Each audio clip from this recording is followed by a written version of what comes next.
Good morning everyone, welcome to knowledge account. আমরা দেখব 19th মে 2025 এর ডেলি কারেন্ট অ্যাফেয়ার্স, তার সাথে সাথে রিলেটেড স্ট্র্যাটেজিকে। দেখো, আজকের প্রথম প্রশ্নটা খুব গুরুত্বপূর্ণ একটা প্রশ্ন, খেলো ইন্ডিয়া ইউথ গেমস নিয়ে। 2025-এর যে খেলো ইন্ডিয়া ইউথ গেমসটা হচ্ছে, মানে 7th এডিশন, এটা কোন রাজ্য বা কেন্দ্রশাসিত অঞ্চল এই গেমসে পদক তালিকার শীর্ষে আছে, অর্থাৎ মেডেল টেবিলে একদম ফার্স্ট পজিশনে আছে?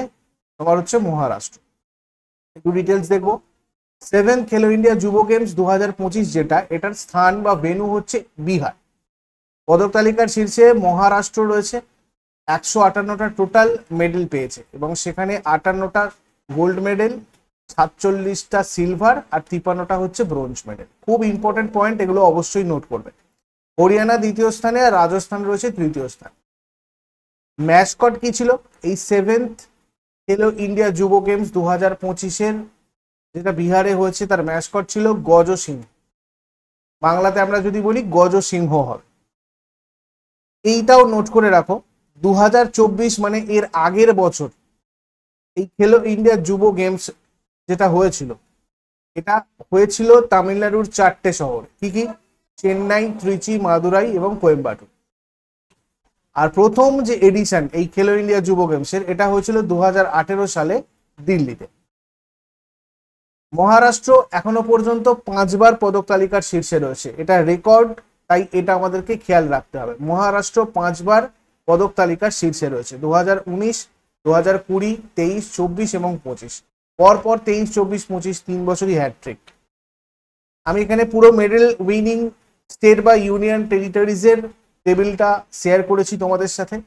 তোমরা যেটা মনে রাখবে সেটা হচ্ছে 1 নম্বর পজিশন, 2 নম্বর পজিশন আর 3 নম্বর পজিশনের স্টেটগুলোর নাম, আর 1 নম্বর পজিশনে যে স্টেটটা আছে সে কতগুলো গোল্ড পেয়েছে এবং কতগুলো টোটাল মেডেল পেয়েছে। এই কয়েকটা জিনিস কিন্তু important exam point of view থেকে। এর পরের প্রশ্নে যাওয়ার আগে সবাইকে আমি বলে দেবো, তোমরা যারা যারা ইয়ারলি কারেন্ট অ্যাফেয়ার্সের ইবুক A4 সাইজের পিডিএফ, আর কি মান্থলি কারেন্ট অ্যাফেয়ার্সের A4 সাইজের পিডিএফ, এইগুলো কালেক্ট করতে চাও আমাদের থেকে, তারা আমাদের অ্যাপের ইবুক সেকশনটাতে ভিজিট করো। আর আমি তোমাদেরকে এই 2024-এর কারেন্ট অ্যাফেয়ার্সের যে দুটো পার্ট 1 পার্ট 2 ছিল, মানে যেখানে তোমাদের এই যা যা আলোচনা করা হয় সমস্ত কারেন্ট অ্যাফেয়ার্স এক জায়গায় করে, তার সাথে রিলেটেড স্ট্র্যাটেজিকে গুলো দিয়ে, হোমওয়ার্কের কোয়েশ্চেন দিয়ে এবং যা যা টেবিল দরকার সেগুলো তোমাদের এখানে ইয়ারলি টোটাল কমপ্লিট কম্পাইলেশন, এবং তার সাথে সাথে সেগুলোর মক টেস্ট।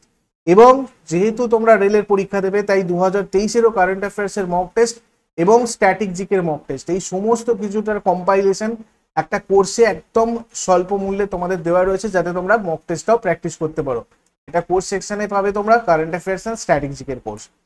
বাদবাকি সাবজেক্ট ওয়াইজ, এক্সাম ওয়াইজ তোমাদের বিভিন্ন ফাউন্ডেশন কোর্স রয়েছে, তোমরা চাইলে এগুলোতে আমাদের সাথে জয়েন করতে পারো। ওপরে নিচে দুটো জায়গাতেই কন্ট্যাক্ট নাম্বার দেওয়া রয়েছে, প্রয়োজনে তোমরা ওখানে হোয়াটসঅ্যাপ অথবা কল করে আমাদের সাথে যোগাযোগ করে নেবে। নেক্সট কোয়েশ্চেন, 2025 সালের বিশ্ব খাদ্য পুরস্কার কে জিতেছেন? 2025 সালের ওয়ার্ল্ড ফুড প্রাইজ, খুব ইম্পর্টেন্ট, মারিয়াঞ্জেলা হাঙ্গারিয়া জিতেছেন। দেখো একটু ডিটেলস দেখবো। ইনি একজন ব্রাজিলিয়ান মাইক্রোবায়োলজিস্ট। এনার কোথাকার বাসিন্দা যদি জিজ্ঞাসা করে তোমরা কি বলবে? ব্রাজিল। মারিয়াঞ্জেলা হাঙ্গারিয়া ব্রাজিলের বাসিন্দা। রাসায়নিক সারে ব্যবহার কমাতে এবং ফসলের ফলন আর পুষ্টি বাড়াতে জৈবিক বীজ এবং সার ব্যবহারে, অর্থাৎ রাসায়নিক সারের ব্যবহার কমিয়ে জৈবিক সার এবং জৈবিক বীজ ব্যবহার যাতে বাড়ানো যায়, সে ব্যাপারে তিনি কিছু গুরুত্বপূর্ণ কাজকর্ম করেছেন, সেই জন্য তাকেই পুরস্কার দেওয়া হয়েছে। এই ওয়ার্ল্ড ফুড প্রাইজ সম্পর্কে আমরা যদি দেখি, খুব ইম্পর্টেন্ট, এই রিলেটেড স্ট্র্যাটেজিগুলো একটু ভালো করে নোট করে রাখবে। বিশ্ব খাদ্য পুরস্কার খাদ্য উৎপাদন আর নিরাপত্তার ক্ষেত্রে সাফল্যকে সম্মানিত করে। 1970 সালের নোবেল শান্তি পুরস্কার বিজয়ী সবুজ বিপ্লবের জনক ডক্টর নরম্যান বোরলগ 1986 সালে এটা প্রতিষ্ঠা করেছিলেন। খাদ্য আর কৃষির জন্য নোবেল পুরস্কার নামে এটা পরিচিত। এটা প্রতি বছর ওয়ার্ল্ড ফুড প্রাইজ ফাউন্ডেশন কর্তৃক প্রদান করা হয়, আর এটা প্রতি বছর অক্টোবর মাসে বিশ্ব খাদ্য দিবসে অনুষ্ঠিত হয়। আর্থিক পুরস্কার, অর্থাৎ এই পুরস্কারের পুরস্কার মূল্য হচ্ছে $5,00,000। এছাড়া 1987 সালে ভারতীয় আমাদের জিন তত্ত্ববিদ ডক্টর মানকম্বু সাম্বা শিবন অর্থাৎ আমরা যাকে এম এস স্বামীনাথন বলে চিনি, এই এম এস স্বামীনাথন প্রথম বিশ্ব খাদ্য পুরস্কারের প্রাপক ছিলেন। মোস্ট ইম্পর্টেন্ট পয়েন্ট, ভারতের আমাদের সবুজ বিপ্লবের জনক আমরা বলে থাকি এম এস স্বামীনাথনকে। এছাড়াও ভারতীয়রা যারা যারা এই পুরস্কার পেয়েছিলেন তাদের মধ্যে ভার্গিস কুরিয়েন রয়েছেন, শ্বেত বিপ্লবের জনক, যাকে আমরা ভারতের দুধের মানুষ বলি, মিল্ক ম্যান অফ ইন্ডিয়া বলি ইংরাজিতে, যিনি 1989 সালে অপারেশন ফ্লাডের ওপর তার কাজের জন্য সম্মানিত হয়েছিলেন। এছাড়া গুরুদেব খুশ রয়েছেন 1996 সালে, ডক্টর সুরিন্দর কে ভাসাল 2000 সালে, ডক্টর সঞ্জয় রাজারাম 2014 সালে, ডক্টর রতনলাল 2020 সালে সম্মানিত হয়েছে। ওয়ার্ল্ড ফুড প্রাইজ ফাউন্ডেশন সম্পর্কে আমরা যদি দেখি, এর চেয়ারম্যান পল শিকলার, সদর দপ্তর ডেস মাইন্সে রয়েছে আওয়াইয়াতে, আর এটা প্রতিষ্ঠিত হয় 1986 সালে। তারপরে নিচের কোন বিধানসভা সম্পূর্ণরূপে সৌরশক্তিতে পরিচালিত হবে? আচ্ছা, আজকে তোমাদের একটা কথা বলে দিই, তোমাদের যে 10:30টার ক্লাসটা হয় 10:30 AM এ, আজকে ওটার বদলে তোমাদের 9 AM থেকে ক্লাস হবে, অর্থাৎ 9টা থেকে ক্লাস হবে। এবং আমরা এপ্রিলের যে কারেন্ট অ্যাফেয়ার্স, এপ্রিলের মান্থলি কারেন্ট অ্যাফেয়ার্স, আমি তোমাদের টপ 90 কারেন্ট অ্যাফেয়ার্স এখানে বেছেছি, যেগুলো অবশ্যই তোমরা করে যাবে। তো এটা আজকে 9টা থেকে তোমাদের হবে। সবাই অবশ্যই লাইভ ক্লাসে অংশগ্রহণ করো, মানে আরো কিছু তোমাদের আমি উপহারের ব্যবস্থা রেখেছি।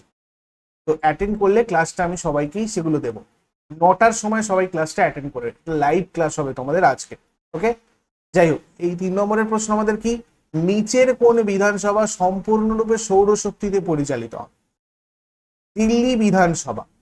দিল্লি বিধানসভা এইটা হচ্ছে তোমার সম্পূর্ণরূপে সৌরশক্তি পরিচালিত হচ্ছে, মানে অলরেডি অনেকটা কাজ হয়ে গেছে। দিল্লি অ্যাসেম্বলি ভারতের প্রথম, যেহেতু ভারতের প্রথম, তাই আমাদেরকে এটা এরকম ভাবেও কোয়েশ্চেন আসতে পারে যে আমাদের ভারতের প্রথম এরকম কোন অ্যাসেম্বলি সম্পূর্ণ সৌরশক্তি চালিত হয়েছিল। তো যাই হোক, এটা অবশ্যই পরিবেশ সুরক্ষাকে আরো উৎসাহিত করবে, প্রমোট করবে, পরিবেশ সুরক্ষা যাতে বাড়ানো যায় সেই জন্যই করা হচ্ছে, এটা দেখা দেখি যাতে আরো অন্যান্য অ্যাসেম্বলিগুলো এগুলো করে। লেফটেন্যান্ট গভর্নর দিল্লির কে রয়েছেন? বিনয় কুমার সাক্সেনা। এগুলো নোটেবল পয়েন্ট, নোট করবে অবশ্যই। স্পিকার বিজেন্দর গুপ্ত বিজেপির, deputy speaker Mohan Singh BJP, মুখ্যমন্ত্রী রেখা গুপ্তা বিজেপি, বিরোধী দলনেতা অতিশী মার্লেনা আম আদমি পার্টি। আর ভারতের 70তম সংবিধান সংশোধনীর মাধ্যমে দিল্লি আর পুদুচেরিকে ভারতের রাষ্ট্রপতি নির্বাচনে অংশগ্রহণের অধিকার দেওয়া হয়েছে। নেক্সট, ফোর্বস 2025 এর সর্বোচ্চ বেতনভোগী ক্রীড়াবিদদের তালিকায় প্রথম স্থানে কে আছে? 2025 সালে সর্বোচ্চ বেতনভোগী ক্রীড়াবিদদের তালিকায় প্রথম স্থানে রয়েছেন ক্রিশ্চিয়ানো রোনাল্ডো। দেখো, এখানে কিছু পয়েন্ট আছে, এখানে আমি পুরো টেবিলটা শেয়ার করেছি, আগে দেখে নাও। ক্রিশ্চিয়ানো রোনাল্ডো কে কোন খেলার সাথে জড়িত, এখানে প্রথম টপ 5 এর নাম তোমরা দেখে নাও। Cristiano Ronaldo football, Stephen Curry basketball, Tyson Fury boxing, Dak Prescott football and Lionel Messi football. এই 5টা অবশ্যই করে রাখবে। আর এরা কোথাকার বাসিন্দা, ঠিক আছে, কোন দেশের, সেই দেশগুলো আমাদেরকে কিন্তু খেয়াল রাখতে হবে। বাদ বাকি আয়গুলো খুব একটা পরীক্ষাতে আসে না, প্রথমেরটা জাস্ট তোমরা করে রাখতে পারো, $275 পার মিনিট। নেক্সট, ফোর্বস এর চিফ এক্সিকিউটিভ অফিসার হচ্ছেন সেরি ফিলিপস, সদর দপ্তর নিউ জার্সি, মার্কিন যুক্তরাষ্ট্র, আর এটা প্রতিষ্ঠিত হয় 1917-এ। নেক্সট, অলিম্পিকে স্বর্ণপদক বিজয়ী নীরাজ চোপড়া 2025 সালের মে মাসে ভারতীয় সেনাবাহিনী কর্তৃক সম্মানসূচক লেফটেন্যান্ট কর্নেল পদে উন্নীত হয়েছেন। ইনি নিম্নলিখিত কোন খেলার সাথে যুক্ত? জ্যাভলিন থ্রোয়ের সাথে যুক্ত। Thrower Neeraj Chopra, javelin thrower Neeraj Chopra 2020 সালের টোকিও অলিম্পিকে আমরা দেখেছি স্বর্ণপদক জিতেছিলেন জ্যাভলিন থ্রোতে। এনার অ্যাওয়ার্ডস আর অনার্স গুলো একটু দেখে রাখো, যেহেতু ইনি টোকিও অলিম্পিকে স্বর্ণপদক জিতেছিলেন, তাই নীরাজ চোপড়াকে নিয়ে অনেক কোয়েশ্চেনই তোমাদের আসতে পারে বিভিন্ন কম্পিটিটিভ এক্সাম। তো পদ্মশ্রী ইনি পেয়েছিলেন 2022 সালে, পরম বিশিষ্ট সেবা পদক 2022 সালে, ক্রীড়া পুরস্কার মেজর ধ্যানচাঁদ খেলরত্ন পুরস্কার 2021 সালে, অর্জুন পুরস্কার 2018 সালে। তারপরে সম্প্রতি কোন শহরকে ভারতের প্রথম ভিক্ষুক মুক্ত শহর হিসেবে ঘোষণা করা হয়েছে? প্রথম ভিক্ষুক মুক্ত শহর হিসেবে ঘোষণা করা হয়েছে ইন্দোরকে।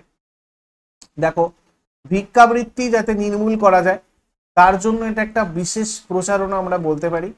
পুনর্বাসন প্রচেষ্টার কারণে ইন্দোরকে ভারতের প্রথম ভিক্ষুক মুক্ত শহর হিসেবে ঘোষণা করা হয়েছে।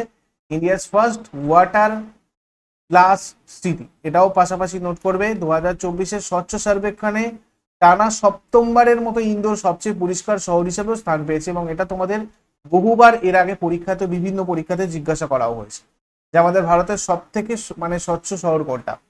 ঠিক আছে, তো এখানে এই পয়েন্টগুলো অবশ্যই সবাই নোট করবে। তারপরে জম্মু ও কাশ্মীরে সন্ত্রাসীদের মোকাবিলায় ভারতীয় সেনাবাহিনী সম্প্রতি কোন অভিযান শুরু করেছে? জম্মু কাশ্মীরে সন্ত্রাসীদের মোকাবিলায় ভারতীয় সেনাবাহিনী শুরু করেছে অপারেশন কেলার। এটা জম্মু কাশ্মীরে শোপিয়ানের শুক্রু কেলার এলাকায় সন্ত্রাসী হুমকি মোকাবিলায় ভারতীয় সেনাবাহিনী দ্বারা চালু করা একটা অনুসন্ধান আর ধ্বংস মিশন। শোপিয়ান দক্ষিণ কাশ্মীরের একটা জেলা। অপারেশন কেলার 13ই মে 2025 হয়েছিল। অভিযানের সময় 3জন কট্টর সন্ত্রাসী নিহত হয়েছেন। 3 সন্ত্রাসীর মধ্যে শীর্ষ লস্কর ই তৈবার এলটি কমান্ডার শহীদ কুর্তে সহ আরো 3জন সন্ত্রাসী। লস্কর ই তৈবা হলো একটা পাকিস্তান ভিত্তিক একটি ইসলামপন্থী জঙ্গি গোষ্ঠী। 1980-র দশকের শেষের দিকে এটা প্রতিষ্ঠিত হয়েছিল মার্কাজ উদ দাওয়া ওয়াল ইরশাদের সশস্ত্র শাখা হিসাবে। সুন্নি ইসলামের ওয়াহাবি মাজহাব দ্বারা প্রভাবিত এটা একটা সংগঠন। এর মূল লক্ষ্য হলো সমগ্র ভারতীয় উপমহাদেশে ইসলামী শাসন প্রতিষ্ঠা করা। তারপরে জাতীয় ডেঙ্গু দিবস কোন তারিখে পালন করা হয়? ন্যাশনাল ডেঙ্গু ডে, এটা পালন করা হয় মে 16-এ। মশাবাহিত রোগ সম্পর্কে সচেতনতা বাড়াতে প্রতি বছর 16 মে জাতীয় ডেঙ্গু দিবস পালন করা হয়। ডেঙ্গু জ্বর ডেঙ্গু ভাইরাসের কারণে সৃষ্ট একটা মশাবাহিত রোগ, যেটা এডিস মশার কামড়ের মাধ্যমে ছড়ায়। ডেঙ্গু ভাইরাসের 4টে ভিন্ন প্রকার রয়েছে, DENV1, DENV2, DENV3 and DENV4। Aedes Egypt মশা সারা বিশ্বের গ্রীষ্মমণ্ডলীয় এবং ভূক্রান্তীয় অঞ্চলে পাওয়া যায়। ডেঙ্গু জ্বরের জন্য রক্তের NS1 অ্যান্টিজেন পরীক্ষা করা হয়, যেটা রোগের প্রাথমিক পর্যায়ে শনাক্ত করতে সাহায্য করে। 2025-এর থিম ছিল act early, prevent dengue, clean surroundings, healthy living. তারপরে রাইকা উপজাতি কোন রাজ্যে পাওয়া যায়? রাইকা ট্রাইব, এটা পাওয়া যায় কোথায়? রাজস্থান। প্রধানত রাজস্থান রাজ্যে পাওয়া যায়। রাজস্থানের শুষ্ক এবং আধা শুষ্ক অঞ্চলে, বিশেষ করে রাজসমন্দ জেলার কুম্ভলগড়ের আশেপাশে এই উপজাতি বাস করে। তারা ঐতিহ্যগতভাবে পশুপালক এবং উট পালনের জন্য পরিচিত। তারপরে ভারত সম্প্রতি মালদ্বীপকে কত টাকা আর্থিক সহায়তা দিয়েছে? দেখো, এটার একটা কারণ রয়েছে, আমি তোমাদের বলবো। $50 মিলিয়ন আর্থিক সহায়তা দিয়েছে, কেননা মালদ্বীপ বর্তমানে গুরুতর একটা ঋণ সংকটে রয়েছে। 2024 সালের শেষ নাগাদ এই দেশটার মোট সরকারি আর সরকারি গ্যারেন্টিযুক্ত ঋণ 9.4 বিলিয়নে পৌঁছেছে, যেটা জিডিপির 134%-এরও বেশি। ভারতের এই সহায়তা ভারতের প্রতিবেশী প্রথম নীতির অংশ। এটা আমাদের একটা ভারতের নীতি, নেভার ফার্স্ট, তো সেটার একটা অংশ, যেটা প্রতিবেশী দেশগুলোর সঙ্গে সম্পর্ক মজবুত করার লক্ষ্যে গৃহীত হয়েছে। মালদ্বীপ ভারত মহাসাগরের একটা কৌশলগত অবস্থানে অবস্থিত, খুব স্ট্র্যাটেজিক একটা পজিশনে রয়েছে, এবং সেখানে ভারতের প্রভাব বজায় রাখাটা খুব গুরুত্বপূর্ণ। আর চীনও মালদ্বীপে প্রভাব বিস্তারের চেষ্টা করছে বর্তমানে, যার ফলে ভারত আর চীনের মধ্যে একটা প্রতিযোগিতাও বৃদ্ধি পেয়েছে, কে বেশি মানে কতটা প্রভাব বিস্তার করতে পারে মালদ্বীপের ওপরে। আর ট্রেজারি বিল যদি দেখি আমরা, এই ট্রেজারি বিল হচ্ছে একটা স্বল্পমেয়াদী আর্থিক ঋণপত্র, যেটার সাহায্যেই মানে আর্থিক সহায়তা করেছে ভারত মালদ্বীপকে। তো এটা একটা নির্দিষ্ট সময়ের জন্য সরকার কর্তৃক জারি করা হয়। সাধারণত এই বিলগুলো 1 বছর বা এর কম মেয়াদী হয়ে থাকে। এটা একটা নিরাপদ এবং কম ঝুঁকিপূর্ণ বিনিয়োগ হিসাবেও পরিচিত। এগুলো ছিল আমাদের আজকের কোয়েশ্চেন। এরপরে আমরা হোমওয়ার্ক গুলো একবার দেখে নিই। আগের দিনে যেগুলো তোমাদের জিজ্ঞাসা করেছিলাম, হুমায়ুন নামা লিখেছেন গুলবদন বেগম। দ্বিতীয় গোলটেবিল বৈঠক আয়োজিত হয়েছিল লন্ডনে। আর আজকে তোমাদের জন্য প্রশ্ন থাকবে, বিখ্যাত ওয়াঘা সীমান্ত কোথায় অবস্থিত? তুঙ্গভদ্রা প্রকল্পটি কোন দুটি রাজ্যের যৌথ প্রচেষ্টায় নির্মিত হয়েছে? শেষকালে কমেন্ট করে জানাও এগুলোর উত্তরগুলো। আগের দিনের গুলো একবার কুইক রিক্যাপ করে নেবো। 18 মে 2025 এর কোয়েশ্চেন্স কি কি ছিল? ভারতের 86তম দাবা গ্র্যান্ডমাস্টার কে? ভারতের 86তম দাবা গ্র্যান্ডমাস্টার হচ্ছেন LR শ্রীহরি। 2025 সালে 12 বছর পর কোথায় পুষ্কর কুম্ভ মেলা অনুষ্ঠিত হবে? কেশব প্রয়াগ। কোন রাজ্যের চিফ ইনফরমেশন কমিশনার হিসেবে শপথ গ্রহণ করলেন প্রাক্তন Indian forest service officer doctor G Chandrashekar Reddy? Telangana. তেলেঙ্গানায় 12 দিনের সরস্বতী পুষ্কর আলু উৎসব কোথায় অনুষ্ঠিত হচ্ছে? কালেশ্বরম। গুজরাটে নতুন অপরাধ প্রতিরোধ পোর্টালগুলি কে চালু করেছেন? ভূপেন্দ্র প্যাটেল। নিম্নলিখিত কোন সংস্থা হোয়াটসঅ্যাপের মাধ্যমে প্রিমিয়াম পেমেন্ট ফেসিলিটি চালু করেছে? এলআইসি। ভারতের প্রথম হাইড্রোজেন চালিত ট্রাক কোন রাজ্যে চালু হয়েছে? ছত্তিশগড়। কুহু ফাইন্যান্সের নতুন সিএফও কে হয়েছে? বিনীত মহাজন।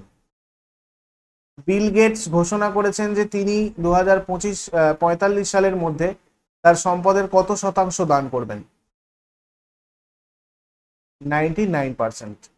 কোন রাজ্য সম্প্রতি মুখ্যমন্ত্রী কন্যা বিবাহ যোজনা চালু করেছে? মধ্যপ্রদেশ।